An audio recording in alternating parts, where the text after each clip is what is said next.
Dear students, NCERT class 10 mathematics chapter 1 real numbers के इस module में fundamental theorem of arithmetic theorem पर जाने से पहले हम prime number and composite number को डिस्कस करेंगे, क्योंकि प्रीवियस क्लास में आप इनकी स्टडी कर चुके हैं।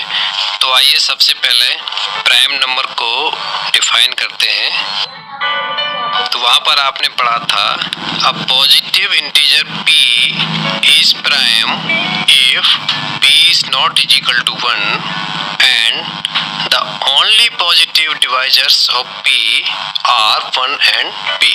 Okay, for example 2, 3, 5, 7, 11, 13, 17 and so on are the first few primes. आप समझ गए होंगे। अब हम बात करते हैं कंपोजिट नंबर के बारे में। What is composite number? A positive integer is called composite number if it has at least one factor other than 1 and the number itself.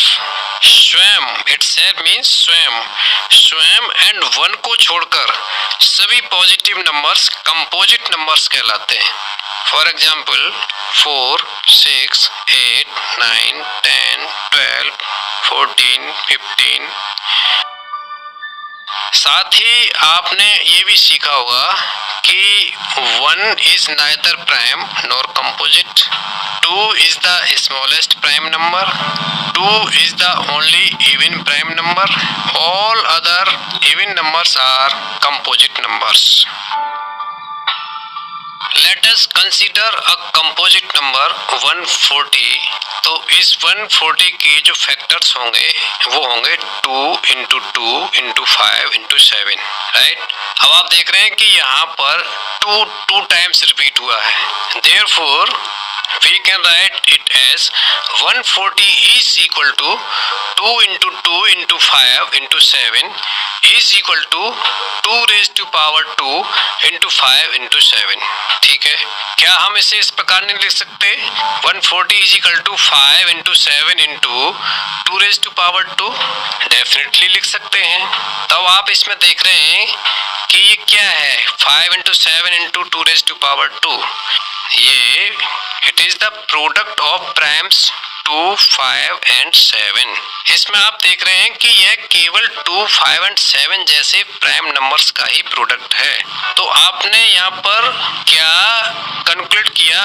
आपने देखा कि यहाँ पर ऑर्डर मायने नहीं रखता है, या तो 5, 7 2 की पावर 2 की तरह लिख दें या 2 की पावर 2 इंटू 5 इंटू 7 लिख दें, बात एक ही है।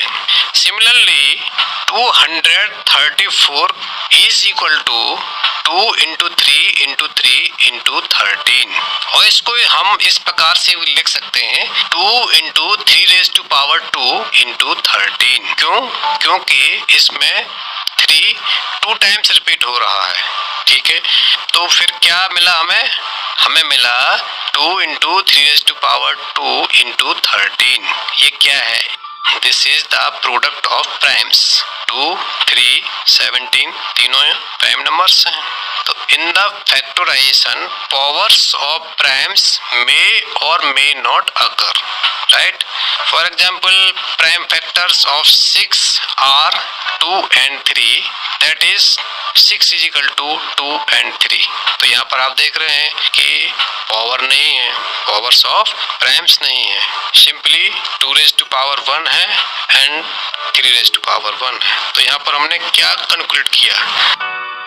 अब हमने यहाँ पर ये कंक्लूड किया, every composite number can be expressed as a product of primes. This factorisation is unique except for the order of it factors, that is there is one and only one way to write it as a product of primes। यहाँ हमने देखा कि प्रत्येक composite number को primes के product के रूप में एक्सप्रेस किया जा सकता है, और ये फैक्टराइजेशन यूनिक है ऑर्डर को छोड़कर। यहाँ यूनिक से आशय ये है कि किसी कंपोजिट नंबर को लिखने का केवल और केवल एक ही रास्ता है, प्राइम्स के एक प्रोडक्ट के रूप में। यही students fundamental theorem of arithmetic है। तो आइए क्या डेफिनेशन है इसकी देखते हैं।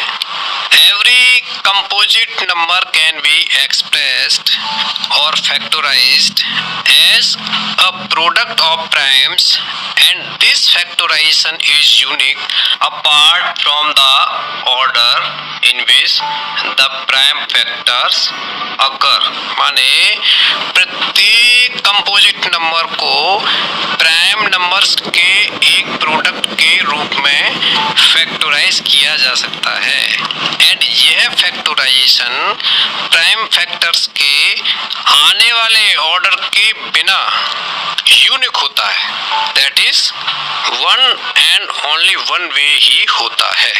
ठीक है, तो ये है आपकी फंडामेंटल थ्योरम ऑफ अर्थमेटिक। तो what did you learn in this module? हमने क्या सीखा इस मॉड्यूल में? हमने सीखा the prime factorisation of a natural number is unique except for the order of its factors. एक नेचुरल नंबर का प्राइम फैक्टराइजेशन उसके ऑर्डर को छोड़ते हुए यूनिक होता है। ठीक है, तो ये थी fundamental theorem of arithmetic and next module में हम इसकी एप्लीकेशंस को डिस्कस करेंगे। तब तक आप इसे रिवाइज करें। Thank you.